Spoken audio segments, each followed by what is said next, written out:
요즘에 이 결혼이 참 쉽지 않다 말들 하잖아요. 그래가지고 준비를 해봤습니다. 도대체 누가 결혼하나? 2023년 신혼부부 통계 결과가 통계청에서 발표를 했습니다. 말 그대로 이제 각종 데이터들을 가지고 이 신혼부부들의 이 조건을 통계 자료를 가지고 이제 쭉 추려본 거예요. 이 기준은 혼인신고한 지 5년 이내의 부부 통계입니다. 그러니까 이 데이터가 가장 우리나라에서 그래도 신뢰도가 높은 이 신혼부부의 어떤 특성을 설명하는 거라고 볼 수 있겠죠. 설문조사보다는 훨씬 더 정확할 거 아닙니까? 그래서 이 내용을 한번 보면요. 우선 100만 쌍이 미달이 됐다고 합니다. 그러니까 100만 쌍의 기준이 이제 깨졌대요. 그래서 이제 97만 4천 쌍이 이제 결혼을 했는데 그 결혼한 숫자가 이제 계속 줄어들고 있었습니다. 근데 이제 100만 쌍이 이제 깨졌다는 거는 이제 앞으로 이제 더 이제 줄어들 수밖에 없겠죠. 이 혼인 커플 수 자체는. 자, 근데 이 중에서 초혼이 79% 정도 되고요. 재혼이 한 20% 정도 됩니다. 그러니까 요즘에 뭐 이혼도 많이 하지만 반대로 이혼하신 분들이 또 뭐 재혼하는 경우들도 많다. 자, 그리고 이제 1년차 신혼부부가 조금 늘었고 2, 3, 4, 5년 차들은 다 같이 줄어들었습니다. 그 말은 뭘까? 뭐 추정컨대 이제 팬데믹도 끝나고 이제 신혼부부 특공 같은 것도 막 준다고 하고 하는 것들 때문에 혼인신고를 안 하려고 했던 사람들이 혼인신고 한 것도 있을 것이고 좀 결혼을 미뤘다가 이번에 하는 경우도 있겠죠. 그러니까 전체적으로 신혼부부 수는 줄었는데 1년 차만 좀 늘었다라는 거는 좀 특이사항이라고 볼 수 있을 것 같고요. 그리고 이제 요즘에 아이가 없다 하는데 진짜 없습니다. 그래서 아이가 있는 집이 52.5%밖에 안 돼요. 그러니까 보통 요즘에 트렌드가 애 낳으면 신혼이니까 그때부터 혼인신고할게요 하는 게 좀 대세란 말이에요. 그러다 보니까 일부러 혼인신고를 하고 아이를 안 낳는 경우가 많지는 않을 것 같아요. 제가 봤을 땐. 그러면 혼인신고를 했다는 것 자체는 야 우리는 이제 확실한 부부지? 뭐 이런 느낌이니까 혼인신고를 했겠죠? 근데도 애를 안 낳는 거야. 혼인신고를 했는데도 애가 없는 집이 50%에 가깝다. 자, 그리고 이 맞벌이냐 외벌이냐에 따라서 아이의 어떤 존재도 달라지는데 이 맞벌이는 50%가 채 안 됩니다. 그러니까 애가 없어요. 맞벌이는 애가 없는 집이 더 많고요. 외벌이인 경우에는 한 60%가 아이가 있으니까 이제 6대 4 정도 되는 거죠. 그러니까 외벌인데도 애가 없어요. 그러면 아내가 경제 활동을 안 하는 경우가 58.9%. 그리고 아내가 경제 활동을 하면은 이제 49% 정도 됩니다. 그러니까 외벌이인데 아내는 주부인데 애가 없는 경우들도 생각보다 많은 거예요. 자, 집이 있으면 58%, 집이 없으면 46% 정도. 입니다. 그러니까 맞벌이보다 외벌이에서 유의미하게 아이가 좀 높죠. 근데 이거는 아마 추정컨대 그런 거겠죠. 맞벌이 하다가 애가 태어나면 뭐 육아휴직 했다가 뭐 퇴사하는 경우들도 많기 때문에 자연스럽게 애가 있어가지고 외벌이가 되는 부부들도 많을 겁니다. 자, 그러면 이 부부들이 맞벌이 많이 한다고 그랬잖아요. 그리고 뭐 외벌이도 하지만 도대체 연봉이 얼마일까를 봤더니 초혼인 신혼부부들의 평균 연봉이 7,265만 원이라고 합니다. 그러니까 혼인 신고한 지 5년 이내의 부부니까 실제로 결혼한 지는 좀 더 됐을 수도 있어요. 이제 혼인 신고 없이 신혼을 보내는 분들도 있으니까 혼인 신고를 한 사람들 기준으로는 평균 7,200만 원을 번다. 그러면 이제 여기서 이제 댓글들 달릴 수도 있어. 뭐야? 저렇게 많이 번다고? 라고 생각하는 분들도 있을 텐데 이게 뭐 현실이라고 합니다. 둘이 합쳐가지고 7,265만 원을 번다. 그러니까 한 사람이 한 3,600 정도 버는 거죠. 자, 근데 아니었어. 아니었습니다. 맞벌이는 더 버는 거야. 맞벌이는 8,972만 원을 벌고요. 외벌이가 5,369만 원을 법니다. 그러니까 맞벌이면은 평균적으로 봤을 때 한 4,400씩 번다 이거예요. 4,400씩. 그리고 혼자 벌면은 한 5,400 정도 버는 분들이 신혼부부입니다. 신혼부부. 자, 외벌이의 84%가 남자가 돈을 벌거든요. 그러니까 남편 소득이 이 정도 된다고 보면 되겠죠. 남편이 한 5,300 정도 벌면은 외벌이 하는데 그거보다 좀 낮다? 그러면 이제 맞벌이 하는 경우들이 많다라고 보시면 될 것 같아요. 맞벌이로 9천을 버는 부부들이 요즘에 많다는 거예요. 그러면 생각보다 높은 거죠. 자, 근데 여기서 또 충격 받으시면 안 됩니다. 신혼부부예요. 신혼부부니까 이제 혼인신고한 지 5년 이내입니다. 5년 이내인데 연봉이 1억이 넘는 부부가 20%예요. 그러니까 요즘에 결혼하는 이 커플들 중에서 5쌍 중에 한 쌍은 연봉이 1억이 넘습니다. 연봉이 1억이 넘는 걸 보실 수 있어요. 그러니까 소득이 높은 남녀들끼리 결혼을 많이 하는 거예요. 요즘에는. 남자도 한 5천 벌고 여자도 한 5천 버는 사람들끼리 결혼하는 경우들이 많다. 그러면 집이 있으면 소득이 어떻게 될까를 보면 유주택자가 8천만 원 정도를 벌고요. 무주택이신 분들은 6,700만 원 정도 법니다. 근데 이거는 뭐 당연할 것 같은 게 요즘에 이제 결혼하는 나이도 점점 늦어지고 있잖아요. 늦어지니까 뭐 남자가 막 38, 뭐 40, 여자가 뭐 34, 6, 막 7 이런 정도 된단 말이에요. 그러니까 둘 다 사회생활한 지가 뭐 10년이 넘는 분들도 많아요. 그러면 당연히 돈도 좀 모아놓고 연봉도 어느 정도 높겠죠. 옛날에는 신혼부부면은 뭐 사원 대리급이 결혼했는데 이제는 과장님, 차장님들이 막 결혼한단 말이에요. 옛날에는 좀 상상하기 어려운 일들이었어요. 한 10년 전만 하더라도 차장님이 결혼하는 일이 별로 없었단 말이에요. 뭐 대리나 과장 정도가 결혼했지. 근데 요즘에는 차장님, 어떤 경우에는 부장님들도 결혼을 하죠. 그러니까 그런 것처럼 연봉이 높을 수밖에 없고 유주택인 분들도 많겠죠. 근데 이것만 보면 조금 좀 이런 생각을 하시는 분들도 있을 것 같아요. 아니 신혼부부인데 집이 있다고? 라고 생각하면 좀 이게 맞나? 라는 생각을 하실 수도 있잖아요. 그래서 이걸 뭐 좀 대출 받아가지고 영끌했나? 뭐 이런 생각을 하실 수도 있는데 뭐 그런 것도 아닙니다. 자, 보면은 대출 잔액 중앙값을 보면은 전체가 1억 7천 정도예요. 1억 7천 정도. 그러니까 대출이 막 엄청나게 많은 게 아닙니다. 그리고 집을 가지고 있는 사람들은 2억 정도 대출이 있고 집이 없는 사람은 1억 4천 정도 대출이 있는 거예요. 요즘에 뭐 전세자금 대출 이런 것들도 많이 받다 보니까 뭐 1, 2억 없는 분들이 없죠. 그러면 거꾸로 집이 있는 사람들도 대출이 막 어마어마하게 많은 건 아니고 보면은 이제 3억 이상 대출을 받은 사람들도 뭐 29% 정도 되는데 뭐 2에서 3억, 뭐 1, 2억, 뭐 1억 미만 이렇게 받는 분들도 많다. 그러니까 생각보다 우리나라 사람들이 그렇게 막 대출을 막 엄청 받아가지고 사는 경우가 별로 없어요. 몇 명은 대출을 많이 받겠지만 대출을 아예 안 받고 사는 분들도 많고 뭐 그렇습니다. 왜 그러냐? 실제로 이건 대출을 받아보면 아는데요. 대출을 안 해줘요. 그러니까 대출을 받고 싶어도 안 해주는 게 우리나라입니다. 뭐 신생아 특례 같은 거 애가 있으면 뭐 대출을 해주고 하지만 웬만하면 안 해주고요. 그리고 소득이 높은 친구들끼리 결혼하는데 그러면 대부분 정책자금에서 탈락해요. 대부분 대출이 또 안 나옵니다. 그럼 은행 가서 대출 받아야 되는데 은행 가면 뭐 스트레스 DSR 뭐 2단계니 뭐니 해가지고 뭐 방빼기가 안 되고요. 뭐 하고 하면서 막 후려칩니다. 그래서 실제로 내가 연봉이 높아도 대출을 안 해주고 내가 연봉이 높아도 실제 세후로 실수령 받아가지고 내 생활비 좀 떼고 뭐 이거 떼고 하면은 이자로 낼 수 있는 금액이 뭐 많지 않잖아요. 그러다 보니까 대출 많이 받지 말자. 야 그냥 아빠 엄마가 지원해 줄 테니까 그냥 그 돈 가지고 살아. 나중에 갚으면서 살자. 네 엄마 아빠 감사합니다. 뭐 이러면서 결혼하는 분들이 많아요. 그래서 생각보다 대출이 많지가 않다. 자 그러면 이 신혼부부들은 어디 가서 신혼집을 얻느냐? 를 봤을 때 1년 차가 70% 정도 아파트에서 거주를 합니다. 물론 이거는 혼인신고 기준이니까 혼인신고 안 하고 빌라 살다가 우리 혼인신고 기념으로 아파트로 가면 안 돼? 해서 가는 분들도 있겠죠. 그렇지만 뭐 그건 다 알 수 없으니까 대략 그냥 이 신혼부터 아예 첫 집을 아파트로 얻는 사람이 70% 정도는 될 것이다. 근데 1년 차에서 5년 차로 점점 늘어나면 늘어날수록 이 아파트 거주 비율이 계속 늘어납니다. 그래서 이제 80%에 가까워지는 거죠. 그러니까 이제 돈을 벌어서 어떻게든 아파트로 가는 거예요. 그러니까 우리나라 사람들은 진짜 명확합니다. 이 인생의 목표는 그냥 정해져 있는 거야. 결혼해서 돈 모아가지고 아파트 간다. 서울의 초등학교들이 지금 계속 폐교하고 있거든요. 근데 그런 폐교하는 이유가 있습니다. 그리고 경기도에 학교를 계속 신축하는 이유가 있어요. 바로 신혼부부들 중에 10쌍 중에 3쌍이 경기도에다가 신혼집을 차립니다. 경기도가 아파트가 많아요. 그리고 신축도 그래도 좀 많은 편이거든요. 근데 서울은 노후도가 워낙 높고 서울엔 아파트도 비싸고 빌라들은 있지만 살기가 싫은 거예요. 그러니까 자연스럽게 경기도로 빠지겠죠. 그러니까 경기도로 신혼부부가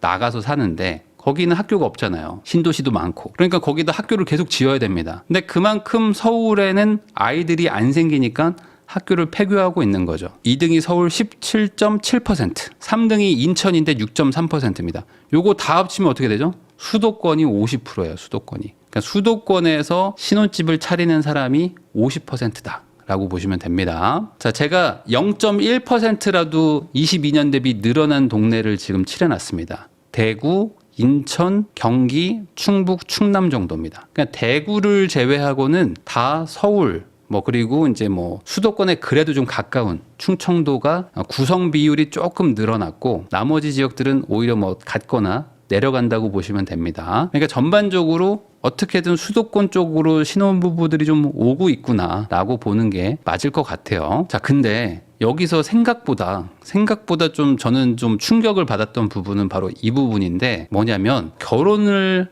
했어요. 그리고 혼인신고도 했는데 아이가 없는 집이 생각보다 많습니다. 그러니까 딩크라고 부르잖아요. 딩크. 근데 그 딩크가 많은 거예요. 엄청 많은 거죠.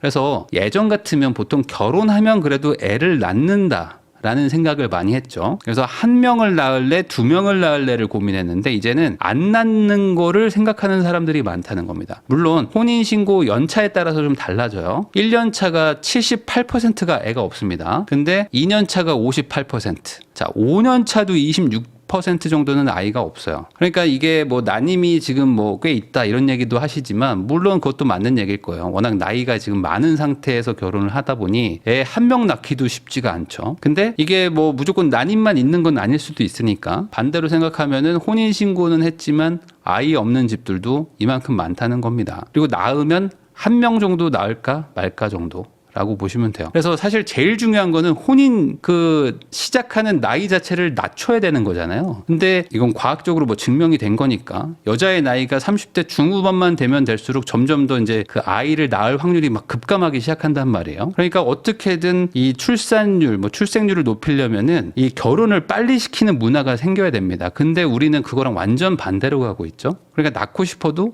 낳지 못한다.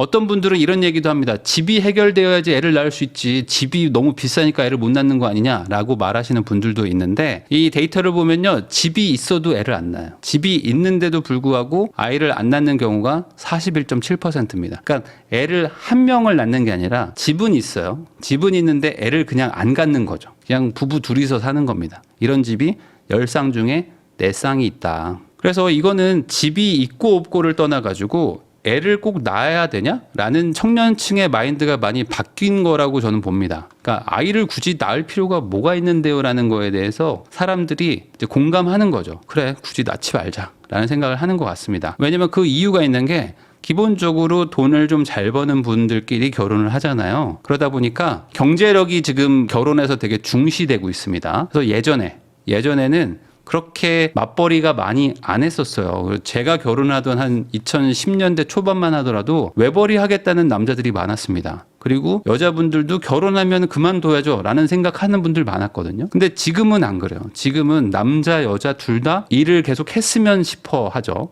그러니까 지금은 맞벌이 하는 분들이 58% 정도입니다. 그러니까 외벌이 하는 게 37%밖에 안 돼요. 그냥 당연히 남자 여자 둘 다 이제 일을 하고 뭐 야근도 하고 막 하겠죠. 그러면 아이를 좀 뒤로 미루려고 합니다. 근데 나이도 많아요. 근데 애를 계속 뒤로 밀어요. 그러다 보니까 나중에는 애를 이제 뭐 낳고 싶어도 못 낳는 분들도 있을 것이고, 낳아봐야 한 명 정도 낳고 이제 나이가 40대가 돼버리는 거죠. 그래서 혼인 연차별 맞벌이 외벌이를 봐도 5년 차 가면서 조금씩 줄어들긴 합니다. 외벌이가 좀 늘어나긴 해요. 그러니까 애가 태어나면 조금씩 이제 그만두고 뭐 그러는 것 같아요. 그러니까 아이를 낳으면서 맞벌이 비율도 조금씩 감소를 한다. 자, 소득과 결혼의 유의미한 상관관계가 보입니다. 그래서 소득이 1억이 넘는 분들은 한 20% 정도 되죠. 그리고 7천에서 1억이 넘는 분들도 23%입니다. 근데 소득이 뭐 1,000에서 3천만 원이 되는 분들도 결혼을 하긴 하는데 거의 뭐 20%도 채 안 되죠. 그러니까 소득이 높을수록 결혼을 더 많이 하는 거가 좀 보여요. 그러면 이걸 정리하면 어떻게 될까요? 연봉이 높은 맞벌이 부부 위주로 결혼을 좀 하는 거죠. 데이터를 보면은. 왜 그럴까? 그래야지 우리가 아파트에서 시작할 수 있으니까. 아파트에서 시작하는 부부가 70%가 넘잖아요. 그러니까 아파트에서 시작할 거면 결혼하고 아닐 거면 하지 말자니까, 이런 거 가지고 커플들끼리 계속 얘기하고 있겠죠. 그래? 그러면 너도 돈을 벌고 나도 돈을 벌자. 그래서 우리 아파트에서 시작하자. 아파트가 아닌 데서는 나도 살기 싫거든. 이런 얘기를 서로 하는 거죠. 그럼 이제 당연히 맞벌이를 하기로 했고 아파트에서 시작하기로 했으니까 이제 아파트에서 딱 신혼집을 꾸미고 살면 편하고 좋단 말이에요. 연애하는 기분도 들고. 근데 이 상황에서 애를 낳으면 어떻게 됩니까? 한 명은 또 그만둬야 되고, 소득이 반으로 줄어들죠. 근데 아파트는 내가 이미 얻었단 말이에요. 나가는 이자 뻔하죠. 아니면 여기서 뭐 전세를 살더라도 포기할 수 없는 게 많은데 여기서 애를 낳는 순간 우리의 삶이 많이 흔들린단 말이에요. 그러니까 그냥 우리끼리 편하게 살자라는 생각으로 가게 되는 겁니다. 집이 있어도 아이를 안 낳는 사람들이 많아요. 집을 소유하고 있는데도 애를 안 낳는 사람들이 40%다. 애를 낳더라도 한 명만 낳는 겁니다. 양육의 기쁨이 그렇게 좋다는데 한 번은 경험해보자 해가지고 낳는 경우도 있지만 애를 하나 낳아봤더니 잃는 게 너무 많아지는 시대가 된 거죠. 그러니까 하나 낳고 차라리 많이 지원을 해주자. 괜히 둘 낳아가지고 반반 지원해 줄 바에는 한 명한테 몰아주는 게 낫지 않겠어? 라는 게 지금 결혼의 트렌드인 거죠. 이게 설문조사에서도 나오는데 돈이 없으면 결혼하기 힘들다라는 나라다라는 거에 이제 동의율이 89.6%입니다. 그러니까 우리나라는 돈이 없으면 결혼 못해요 라는 거에 대해서 국민들이 대부분 공감을 한다는 거죠. 그리고 이런 것도 있습니다. 54.5%가 자녀한테 지원을 못 해줄 부모라면은 애를 낳지 말아야 된다라고 생각한다고 합니다. 그러니까 그만큼 우리는 애를 낳으면 애한테 경제적 지원을 많이 해주는 나라고 그걸 못 해줄 거가 겁나가지고 애를 안 낳는 부부들도 많은 거예요. 충분히 먹고 살 수 있지만 그래도 애를 낳아가지고 애한테 막 수백만 원씩 막 지원해주면서 하는 게 맞나? 그냥 하지 말자. 그냥 강아지나 하나 키우지 뭐 라는 생각을 하는 분들이 훨씬 더 많아졌다. 이거는 어쩔 수 없는 부분도 있어요. 특히 이제 우리나라가 워낙 고도 성장을 빨리 하면서 예전에는 뭐 양반 뭐 이런 거 문화가 많았잖아요. 그러다 보니 이제 고도 성장하면서 돈을 많이 벌어가지고 남한테 좀 과시하는 문화도 많이 생기고 그리고 막 체면 따지고 막 이런 것들도 많습니다. 그리고 그런 부모님 세대가 여전히 이제 많이 계시고 그러니까 결혼식 하는 거 자체도 이제는 부담이 되는 거예요. 이제 금액도 많이 올라갔고 결혼식 한번 올리면은 1년 버는 돈을 30분 만에 다 쓴다 이런 얘기가 진짜 허투루 하는 얘기가 아닌 게 예비 신부 이모 씨가 결혼 견적으로 3천을 받습니다. 근데 이 3천만 원은 그냥 그 식장에서 30분 딱 웃고 떠들면 다 날아가는 돈이죠. 아끼고 아껴가지고 했지만 1년 저축하는 돈이 다 날아간다. 그래서 이거 한번 당해보면은 이제 결혼할 땐 좋았지. 그리고 이제 뭐 신혼여행도 뭐 이렇게 해외 오랜만에 나가가지고 내 평생 이렇게 멋진 해외여행은 처음인 걸 겪으면서 너무 행복하죠. 그리고 딱 돌아오는 순간 이제 카드값 날라오기 시작하는데 감당이 안 되는 분들 정말 많습니다. 이 두 사람이 결혼했는데 자산이 오히려 막 줄어들어요. 그리고 통장 잔고가 0원으로 시작하는 부부들도 많고 빚지고 시작하는 분들도 많습니다.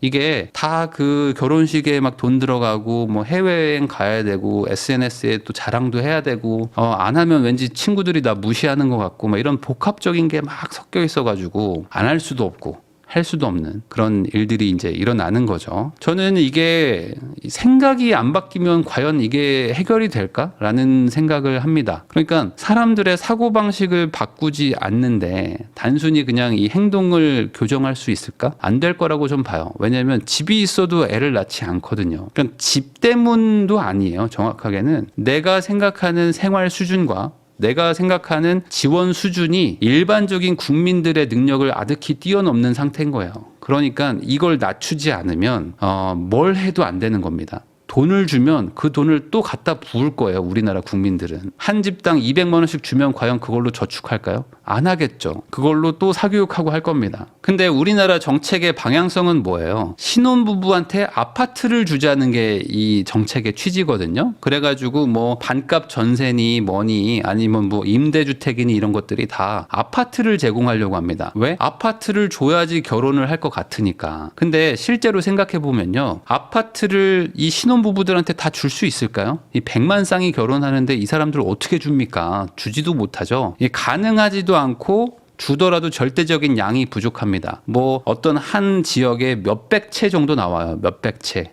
아파트로 치면 몇백 채가 공급이 돼가지고 소수의 대상이 된 신혼부부들은 정말 좋은 아파트에서 싸게 살고 대다수의 신혼부부들은 방치되고 이런 일들이 지금 정부 정책의 방향성이란 말이에요. 그러니까 이도저도 안 된다고 생각합니다. 저는 제가 몇 번 얘기했지만 제가 생각하는 이 결혼 문화의 어떤 변화의 시작은 빌라에서 시작해도 이상하지 않은 문화를 만드는 게 저는 가장 먼저라고 생각하고 정확하게는 당연히 빌라에서 시작하지. 야, 너 미쳤어? 왜 신혼집을 아파트에서 해? 야, 빌라에서 시작하면은 완전 공짜에 무료로 살 수 있는데 너는 왜 그렇게 바보같이 아파트 가가지고 이자 내면서 살아? 라는 게 이 당연한 문화가 돼야지 된다고 생각합니다. 이런 게 해결이 안 되고 계속 아파트 문화를 권장하고 아파트만 뭐 계속 살아야 돼라는 식의 이 개념이 잡히면요, 결혼을 안 하겠죠. 집이 있어도 애를 안 낳는다니까요. 그래서 저는 아파트에서 신혼집을 차리고 싶은 분들은 차려도 되죠. 근데 저는 이제 빌라에서 차리면 엄청난 좀 지원을 해주는 걸 해야 된다. 그래야지만 좀 문화가 바뀔 거라고 생각합니다. 그래서 저는 뭐 인천과 아무런 관련이 없지만 인천에서 이제 이름을 잘 지은 게 있어요. 뭐냐면 이제 천원주택이라고 지어가지고 요게 지금 하고 있는 게 있습니다. 요게 이제 빌라에다가 뭐 꼭 빌라는 아니지만 어쨌든 인천시가 이제 계약을 한 곳이 있어요. 근데 이제 대부분 이제 빌라나 뭐 이런 것들을 많이 하겠죠. 거기에 금액을 일정 부분 이제 지원을 하는 겁니다. 그래서 하루에 1,000원, 그러니까 월 3만 원 내고 살게 해주는 거예요. 근데 이게 민간 임대료의 4% 수준이라고 합니다. 저는 뭐 다른 건 모르겠고 월 3만 원에 어쨌든 신혼집을 해결해 주는 거잖아요. 그러면은 저는 여기 갈 것 같아요. 저런 데서 애 키우면서 살고 싶은 건 아니에요 라고 생각하시는데 저는 그게 문제라고 생각합니다. 그러니까 소수만 이런 빌라 가서 살라고 하고 다수들은 그냥 아파트 가는 문화를 계속 내비두면은 다들 그런 생각을 할 거예요. 아, 저는 그런 데서 애 키우고 싶지 않은데요. 어차피 애 안 낳잖아. 어차피 애 안 낳잖아요. 그러니까 신혼부부니까 싸게 들어가서 살으란 얘기예요. 자, 그러면 뭐가 달라질까? 자, 지자체나 이런 데서 이제 지원을 해주는데 아파트에 거주하게 해주려면 지원 금액이 너무 커져요. 너무 커집니다. 근데 빌라는 그렇게 지원을 많이 안 해줘도 되거든요. 그러니까 아파트 지원 금액의 10분의 1만 해도 이 집을 거의 무상으로 지원해주는 수준까지 갈 수도 있습니다. 그러면 이렇게 인원을 많이 늘리면 어떻게 될까요? 신혼으로 얻는 사람들이 빌라로 가겠죠. 왜냐면 아파트에 가면 막 80만 원, 100만 원씩 내야 되는데 빌라에 가면 3만 원에 살게 해주는 거예요. 그러면 내가 지금 애도 없죠. 그리고 아파트는 비싸죠. 그리고 아파트를 사는 사람보다는 뭐 전세나 월세 사는 분들도 많은데 애가 태어나면 그때 아파트를 얻으러 가자. 그리고 지금 열심히 돈을 모아보자 라는 생각을 하게 될 겁니다. 근데 그게 친구가 10명인데 그중에 1명만 빌라 가서 살면은 안 가요. 우리나라 사람들은 안 갑니다. 근데 친구가 10명인데 6명 정도가 빌라 가서 뭐 이런 1,000원 주택이든 2,000원 주택이든 이런 데서 살기 시작하면은 젊은 애들은 빌라 가서 이렇게 많이 혜택 받고 사는 게 쿨하다는 문화가 될 수도 있을 거라고 저는 생각해요. 야, 젊은 애들이 원래 돈이 없는데 당연히 빌라 가서 사는 거고 거기서 돈 바짝 모아가지고 아파트 가면 되는 거지 라는 거는 인원수가 전 결정할 거라고 봅니다. 그래서 이런 데서 혼인신고하고 뭐 한 7년 정도 살게 해주는 거야. 예를 들어 7년 정도 여기서 계속 살게 하면 안 됩니다. 집이 부족하기 때문에. 그럼 월 3만 원에 만약에 7년을 거주한다. 그러면 여기서 돈 바짝 모으겠죠. 왜냐면 아파트 가고 싶은 마음이 없어진 건 아니니까. 그러면 오히려 저는 결혼을 고민하는 분들 입장에서 아파트에서 시작을 못하니까 아예 결혼을 미뤄버리는데 그게 아니라 야, 어차피 그럴 거면 야, 빨리 결혼해서 빨리 집 합쳐가지고 여기서 3만 원만 내면서 결혼하자. 그리고 한 7년 열심히 모아가지고 그걸로 우리 아파트 사러 갑시다. 라고 생각할 수도 있겠죠. 이게 대세가 될 수도 있다고 저는 생각합니다. 이 가장 큰 문제가 이거 같아요. 좀 더 갖추고 시작하고 싶다. 그러니까 내가 더 갖추고 시작하려고 마음을 먹으면 먹을수록 아파트는 더 비싸지겠죠. 왜냐하면 모두가 갖추려고 하니까. 그러니까 결혼도 못하고 결혼 정년기도 지나고 아이 낳기도 힘들고 이게 계속 반복되는데 저는 이 고리를 끊으려면은 아예 그냥 빌라는 거의 무상거주 수준으로 해줘서 갖추고 결혼하는 게 아니라 요즘엔 당연히 그냥 결혼하고 싶은 사람 있으면 20대 중반에서 뭐 후반 정도 취업하면 바로 결혼해요. 결혼해가지고 월 3만 원짜리 빌라에서 시작하면서 거기에 나름 풀옵션 가정 가구도 있겠죠. 어느 정도. 그래서 거기서 크게 돈 들어가는 거 없이 결혼식 하고 바로 결혼하고 그리고 이제 둘이서 이제 바짝 모아가지고 한 5년, 7년만 좀 하면 이제 애도 태어나겠죠. 근데 영식이가 뭐 태어났어. 근데 애는 어차피 한 4살까지는 상관없거든요. 4살, 5살까지는 빌라에서 산다고 해서 뭐 학군이 필요한 것도 아니고 그러면 이런 문화가 좀 생기는 거죠. 대다수가 이렇게 사는 그런 정책이 만약에 생긴다면은 그러면 이 젊은 친구들도 빨리 결혼해서 사랑하는 사이끼리 결혼해서 돈을 모아서 결혼하는 게 아니라 결혼하고 바짝 모으겠죠. 그러면 돈도 많아지고 아이도 태어날 것이고 아이들도 훨씬 더 뭐 많이 낳을 수도 있고요. 그런 사람들이 더 많아지면 많아질수록 선순환 구조가 저는 생길 거라고 봅니다. 어차피 젊을 때 아파트는 못 가요. 아파트는 비싼 거기 때문에. 근데 이거를 빌라로 가는 게 조화를 넘어서 당연히 빌라 가서 살고 아파트에 가는 건 약간 야, 너 왜 그러냐? 야, 나라에서 공짜로 해주는데 뭐하러 그걸 아파트 가서 그 개고생하냐? 라는 분위기로 만들어주면 문제가 좀 해결되지 않을까. 당연히 여기에는 이제 다큐라든지 예능도 결혼을 좀 권장을 하고 그리고 뭔가 막 이혼을 막 권장하고 이런 것들을 좀 줄여 나가야 되겠죠. 이런 것들도 같이 하면서 결혼하면 행복하고 즐거운 거 이런 식으로 이제 사회 문화가 전반적으로 바뀌어야지 그냥 무작정 젊은 분들한테 애 많이 낳으시고 뭐 알아서 하세요라는 식의 지금의 정책은 아무런 효과가 없지 않나라는 생각을 합니다.